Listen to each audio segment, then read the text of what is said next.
This is the BBC World Service, and here's what World Book Club will be reading next.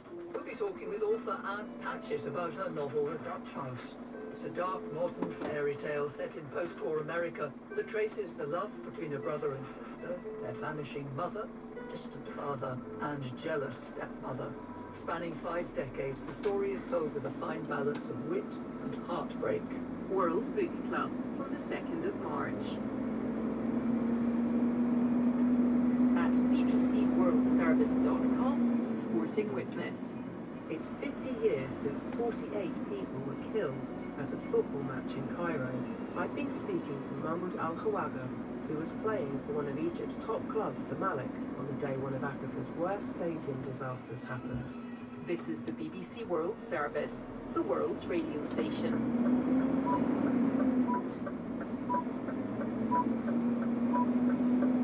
BBC World Service, this is Sean Lane with the real story. One topic, 1 hour every week. And this week, in a West Africa riven by coups, Senegal stood alone. Its president elected by the people and leaving office, even if sometimes reluctantly, on time. President Macky Sall should retire in 6 weeks, so his decision to suspend on the day the campaign was due to start the election of his successor by 7 months has sparked massive protests. He's under pressure too from France. Senegal's former coloniser underwrites the currency Senegalese people use. Many, though, can't use a lot of it. 60% of people aged 25 or under. The lack of jobs has led many of them to risk their lives on fragile boats bound for Europe. Those who remain, restless, angry, are convinced President Sall's trying to engineer a 3rd term, despite repeated denials. This, the man who said a president cannot exceed his term, not by a single day, will he? Hello, I'm David Hart.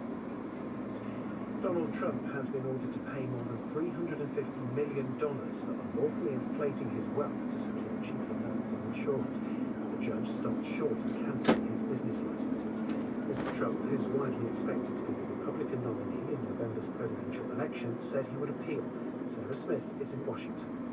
Donald Trump's lies about the value of his properties have led to a massive fine and seen him banned from running a business in New York for 3 years. His lack of remorse throughout the case was described by the judge as pathological. Donald Trump now owes well in excess of $440 million.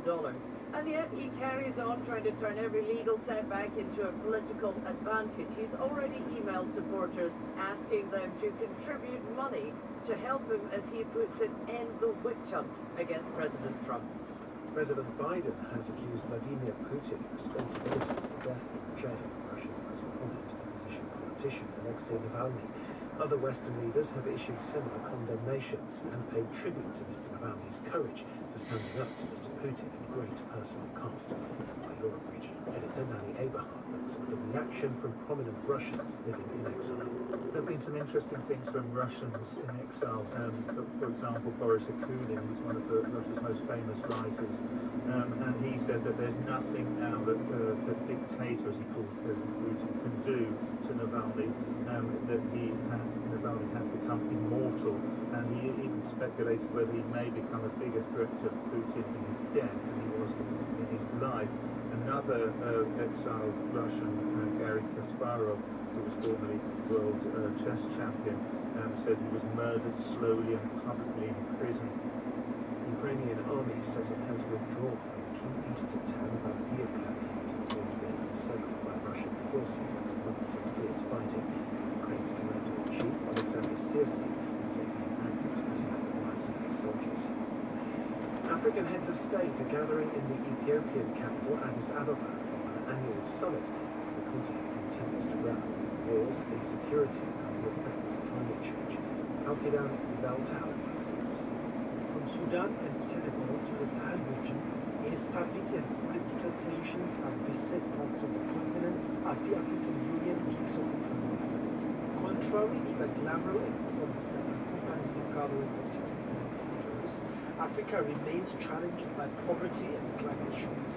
Nearly 2 months after last year's summit, Sudan plunged into a deadly conflict. One issue that's likely to be on the agenda is the war in Gaza. In recent months, the African Union has been vocal in condemning Israel, but member states are divided in their responses. The This is the latest world news.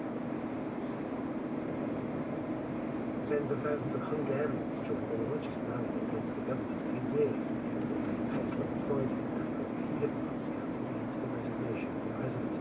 Katalin Novak is an ally of the Prime Minister Viktor Orban. Mr. Orban's right-wing government has made family value a core part of its policy. Protesters packed the historic Hero Square in solidarity with abuse victims.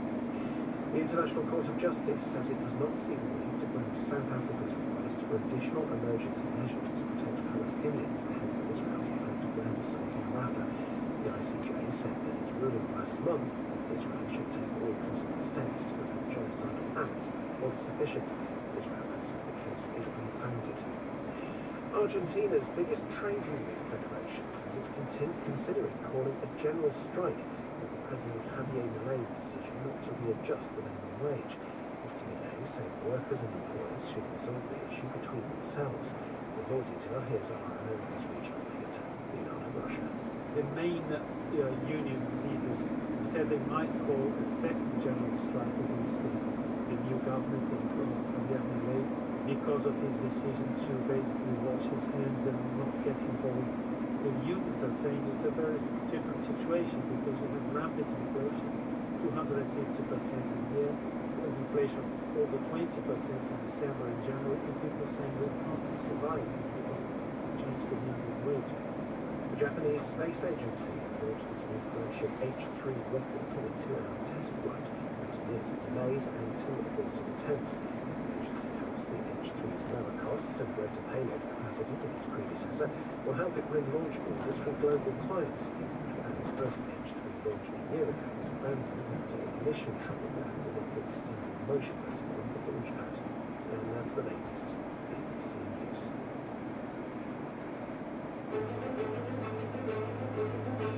This is The Real Story from the BBC. I'm Sean Lay with your weekly deep dive into a story that's making news and changing lives. And this week, Senegal's leader once declared the president cannot extend his term of office, not even by 1 day. So why does Macky Sall now seem to be doing just that? The West African country has been plunged into chaos by his recent decision to delay for months the election of his successor. His reason? A dispute over the eligibility of candidates. Pour ma part, mon engagement solennel à ne pas me présenter à l'élection présidentielle. As far as I am concerned, my solemn pledge not to run in the presidential election remains unchanged. I will facilitate an open national dialogue which will ensure free, transparent and inclusive elections. Which will now take place in December, not this month. Senegalese people seem unconvinced by the president's justification, especially the young.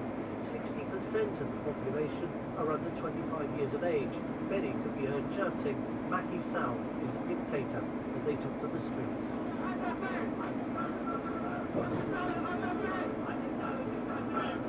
Freedom, we have been a peaceful country, democratic country, and this president is not allowed to take our freedom just for free.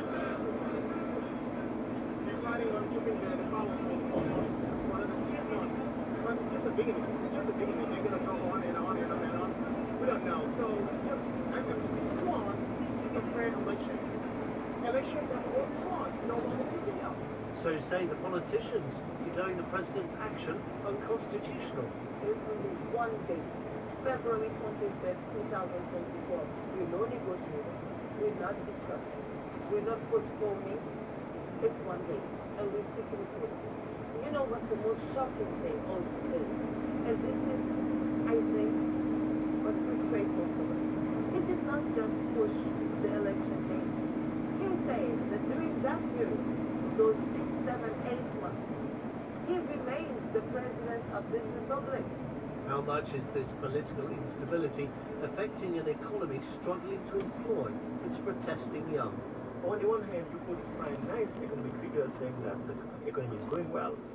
But on the other hand, you will see that for most of the people, they do not see prosperity. And so they are trying to move from the country to go to Europe, to the US, etc.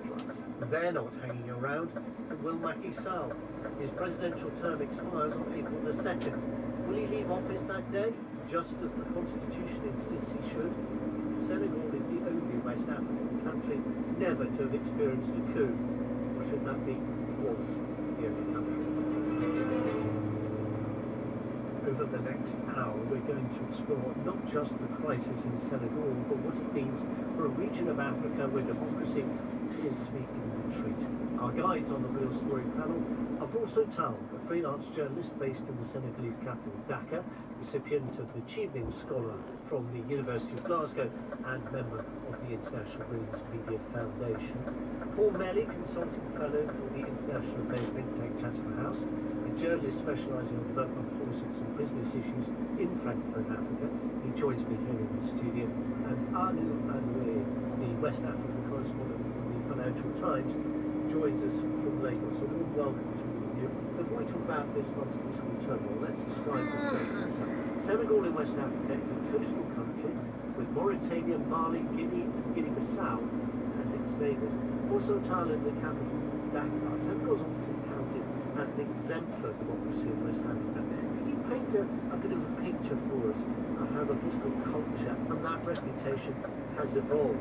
This country gained independence from France in the 1960s. What's happened after that? After that, Senegal counts 40 years of state power for the Socialist Party until 2000, when Abdoulaye Wade came with a new coalition. He's been leading for the past 20 years prior to 2000, also meaning change. From that period, out of the 4 presidents that the country counts, Abdoulaye Wade and Macky Sall each pledged to respect term limits of no more than 2 consecutive terms as a state leader. And that comes from Article 27 of the Constitution, and both presidents endorsed the Constitution. Last is President Sall, who is now showing signs of wanting to remain in power. And that